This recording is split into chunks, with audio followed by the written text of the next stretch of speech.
Hey guys, welcome back to another episode of Lefty's Place.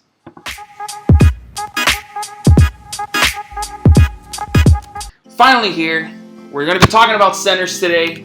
Super excited to finally complete this. That's one thing about me. I don't usually complete things, but I'm finally doing this, and I'm really excited to bring this content to you guys. So please stay tuned for another exciting episode. Number 5, Whiteside. Yes, Hassan Whiteside, guys. Hassan Whiteside comes in at number 5. And let's be honest, he was a beast in his time here in Miami. I mean, it was annoying to have to deal with him. But at the same time, he put up numbers. However, like we all know, that did not last. He got the contract. He had a great first year on that huge $96 million contract that he earned. But then something changed. He just, he didn't want to try as hard. He hated it when he didn't get touches. It was just it was a whole back and forth. He didn't care about the team overall. He cared more about himself. And that doesn't work, especially in the Heat organization. We should know. Honestly, Whiteside's probably the most frustrating player to have ever watched. I said that about Chalmers, but Chalmers at least did all the little things that you would want from a player, and that's why we kept him. That's why he was a starter on 2 championship teams. Whiteside, on the other hand, he always had the ability to be an all-star. I mean, he averaged 17, 14, and 2 blocks in one season, and those are all-star numbers. It's just that he doesn't impact winning. It's no surprise that when he got shipped off to Portland, people were excited because, wow, they got a big guy that can average big numbers. But of course, where are they now? They are on the outside of the playoffs looking in, and I don't think that's a coincidence. So as good as Whiteside was with us, he just doesn't have that X factor that should put him up higher on this list. Number 4, Bam Adebayo. Alright guys, so now we're going to be talking about Bam Adebayo, one of my favorite players on the Heat right now. Scratch that. My favorite player on the Heat right now because of literally everything he does embodies Heat culture. I mean, it's awesome to see how he's developed over these last 3 seasons. What can I say? I mean, Bam Adebayo, the trajectory that he's at right now is superstar. I've been saying it at least for 2 seasons now after I saw his hustle and just his work ethic, because it's crazy. You don't see, from season to season, you'll see improvements, but in a season, you won't see the kind of improvements that Bam Adebayo has made. I mean, just this season alone, his first All-Star appearance, he has, it's crazy. You could literally see it from game to game. This season has been super exciting to watch, and Bam Adebayo is probably the biggest reason for that. I mean, Jimmy Butler joining the Heat put us in, gave us a lot of recognition, because he's a superstar and people know his name. But Bam Adebayo's growth and development this season is easily the reason the Heat are doing as well as they are. Now, this season should result in a Most Improved Player award for Bam Adebayo. Right now, he's leading the betting odds on the award, just ahead of Brandon Ingram, Luka Doncic, which are all deserving, but they didn't make the kind of leap that Bam Adebayo made this season. Oh, and how can I forget to mention this? Bam Adebayo, in my opinion, has the potential to be not only on the top of this list, but on the top of Miami Heat's list. I know, that means he'd have to be above Wade. He'd have to win championships, which he can. And when you consider the things that Pat Riley, Alonzo Mourning, D. Wade have said about this guy, Udonis Haslem have said about this man, I mean, the sky's the limit for him. And that is exactly why he makes my list at number 4. Number 3, Ronnie Cycli. Alright, now coming in at number 3, we have one of the original members of the Miami Heat, or the original member of the Miami Heat, in Ronnie Cycli. He was the first ever draft pick in Heat history, and he did not disappoint. Ronnie Cycli was as consistent as they come throughout those first few years of the organization. He played 6 seasons with Miami, and in those last 5 seasons, he averaged at least 15 points, 10 rebounds, and a block, which is impressive. Like, that means he was among at least one of the most serviceable centers in the league. The only reason he doesn't go any higher is because he didn't really accomplish anything. And I would have put him 4th. It's just that he, spent enough seasons here in Miami and was good enough that, he deserved to be at least number 3, but no higher, obviously. He didn't have a lot of athleticism, so he had to find ways to get buckets. And that's why he was considered one of the more crafty centers at his time, and he was extremely nimble, so he was able to get a lot of free throw attempts. Like, he was able to draw a lot of fouls. He averaged about 6 free throw attempts per game in those years in Miami, which are impressive for a center. It's actually pretty ironic when you think about his nicknames, the Spin Doctor, because now, maybe some of you don't know, he's a DJ, a very famous DJ. So some of you may check him out. It's pretty good. And that is exactly why Ronnie Cycli makes my list at number 3. Number 2, Shaquille O'Neal. Alright guys, so now we have one of the most dominant players, the most dominant player in NBA history, Shaquille O'Neal. I mean, what can I say? When this guy came to the Heat, he launched them into like a different stratosphere. Like, the Miami Heat finally became relevant, because even back in the 96-97 season, when the Heat had that 60-win season, they didn't really have the respect because it was like a surprise that they did that.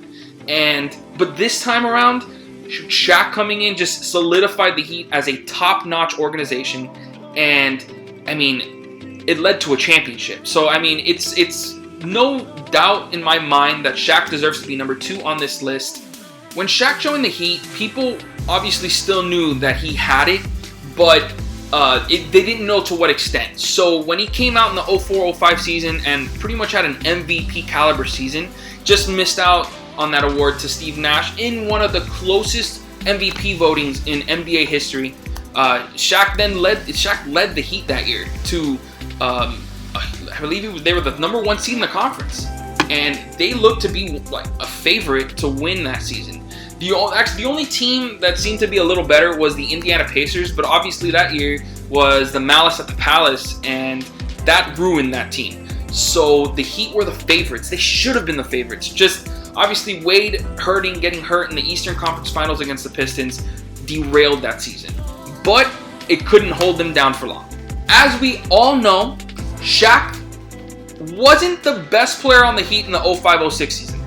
That was Wade's coming out party as the true superstar and true best player on the Heat. But Shaq was still extremely consistent and deserved attention. So like, it helped Wade develop, honestly. Like, I always say, obviously no way we win that title without Wade. But at the same time, you can obviously say there's no way we win that title without Shaq, because his presence alone was, extreme. Like, there were so many times that I remember the Dallas Mavericks double teaming Shaq and him able to pass out. Like, his passing ability was extremely underrated. Well, maybe people didn't underrate him, but like, at least with me, when I think Shaq, I don't think that he's a crazy passer, but that was one of the things that really helped the Heat. Like, the fact that he was able to draw the double teams, and I remember it was like he was like this, he was like with his hand out, and he would just pass the ball with one hand over 2 people. I mean, shit, the guy was 7'1", 300 pounds. He could do whatever he wanted down there, and that is why Shaquille O'Neal makes my list at number 2.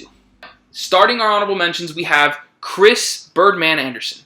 Yeah, Chris Birdman Anderson joined the Heat in the 2012 season to help them win that title in 2013, and he was extremely, extremely needed, because at that time the Heat were rolling with Joel Anthony as their primary center, and that was not good. I mean, they had guys like Eric Dampier, they had Ilgauskas in that first season. I mean, the center position was a mess in the early parts of that Big 3 era. But when Chris Anderson joined, I mean, he was, it was just a revelation for them. And he became an instant fan favorite.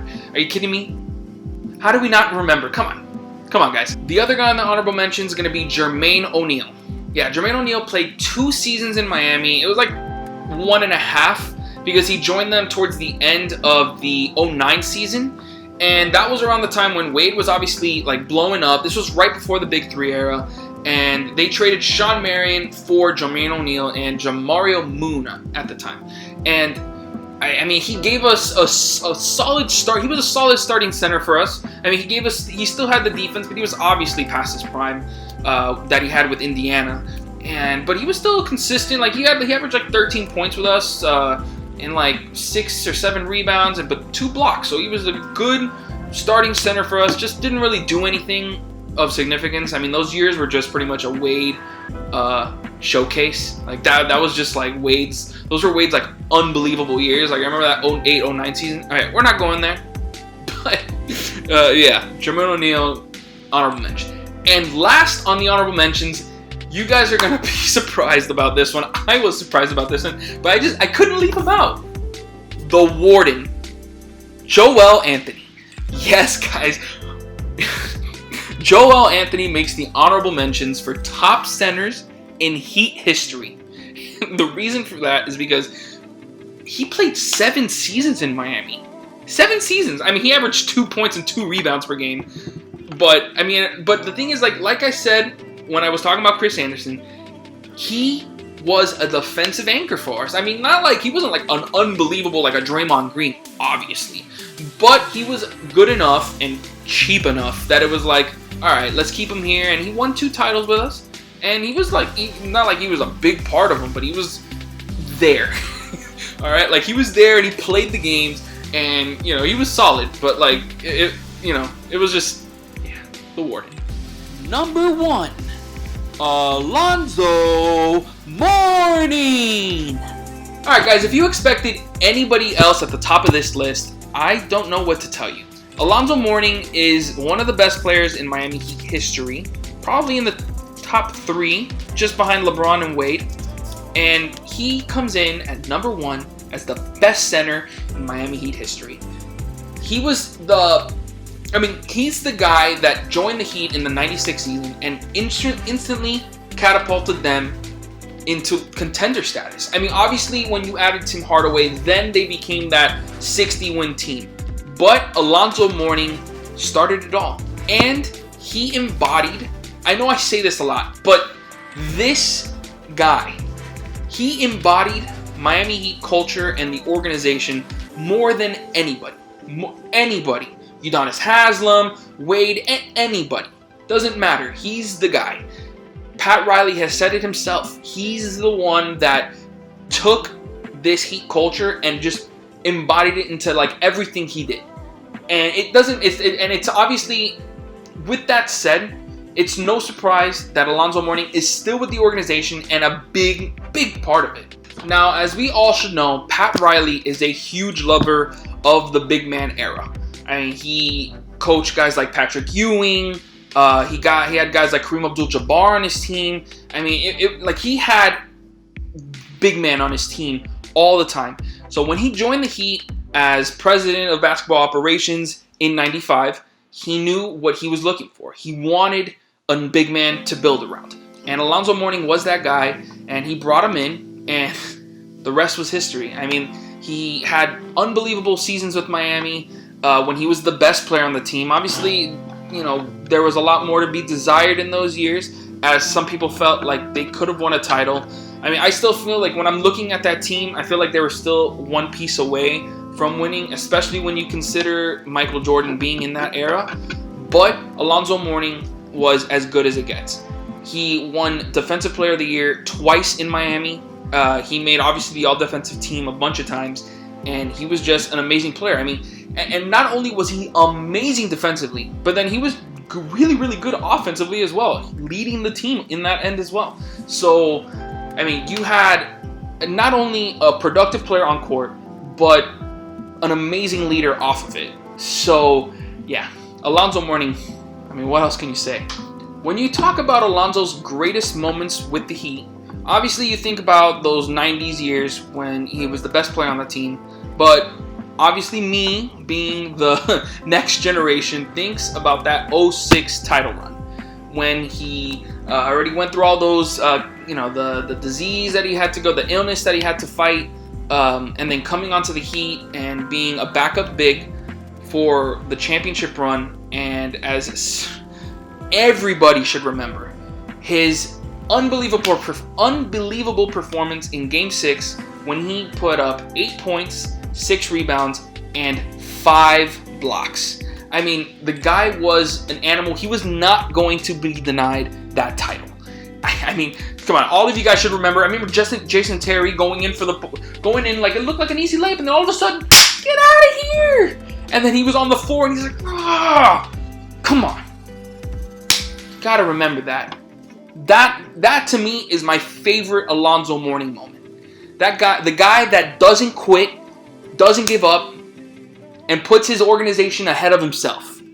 I mean, he was flying out there that night, and ultimately ended up in his only title.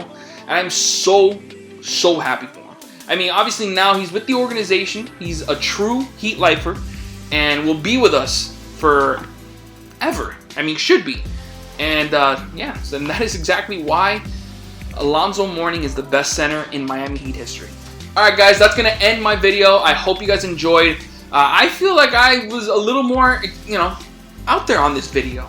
I like it. I mean, I want to bring out my personality for you guys in these videos, in these episodes. I want to get used to this. Obviously, I'm not used to YouTube, like we talked, and it takes a little bit. But I feel like I'm getting more comfortable, and I hope you guys are enjoying the content. So if you like this episode, please make sure to like, hit the subscribe button, and ring the bell for any future videos. All right, have a great day.